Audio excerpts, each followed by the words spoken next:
Pažiūrėk į tai akimirkai, nes tai svarbu. Jei kada nors galvojai, kad tavo sklype tam tikri vaismedžiai neauga arba medis neauga taip, kaip turėtų, pasilik, nes čia dažniausiai slypi problema, apie kurią beveik niekas nepagalvoja. Šiandien noriu padaryti trumpą vaizdo įrašą, kad priminčiau vieną labai paprastą, bet esminį dalyką. Tam mums prireiks 2 matuoklių. Jos labai lengva rasti, jie pigus ir tikrai verta juos turėti. Vaizdo įrašo aprašyme paliksiu nuorodą, kur jos rasti, jei norėsi. Ir nesijaudink, nes dabar parodysiu, kaip jais naudotis. Tai labai paprasta.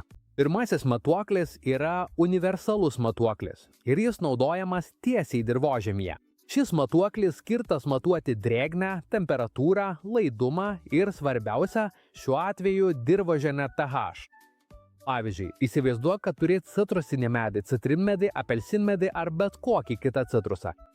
Tokiems vaismedžiams reikia optimalaus pH, kuris būtų maždaug tarp 5,5 ir 6,5.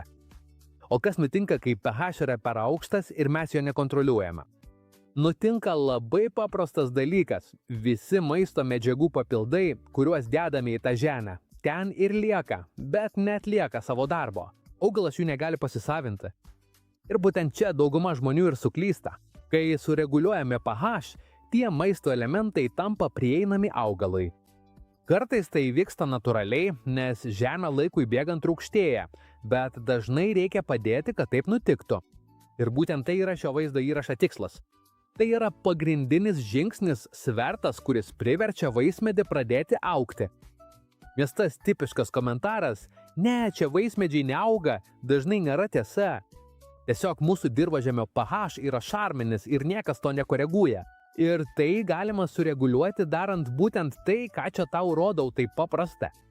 Antrasis matuoklis yra paprastesnis ir pigesnis ir jį naudosime matuoti vandens, kurio laistome pH. Užpildome indą vandeniu, kurį naudosime ir atliekame matavimą. Paprastai vanduo būna šarminis.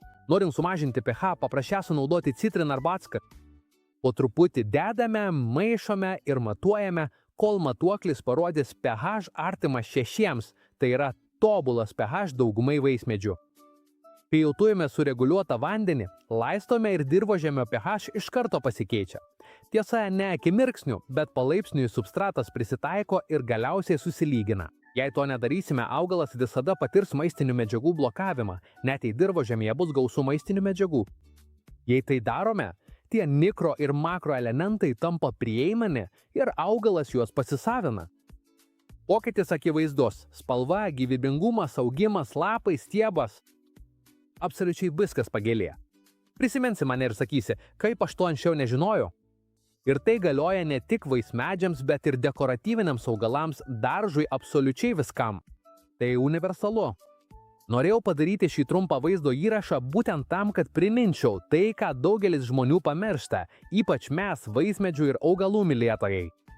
Labai daug žmonių čia suklysta ir nesupranta, kad tai labai paprasta išspręsti. Todėl noriu padėkoti, kad esi užsiprenumeravęs kanalą, kad paspaudai patinka šiam vaizdo įrašui ir kad dalinėsi jo su žmonėmis, kuriems vaismedžiai patinka taip pat kaip ir man. Jei turi kokių nors klausimų, drąsiai palik juos čia pačioje komentaruose. Būtinai atsakysiu be jokių įsipareigojimų. Labai ačiū ir pasimatysime kitame vaizdo įraše.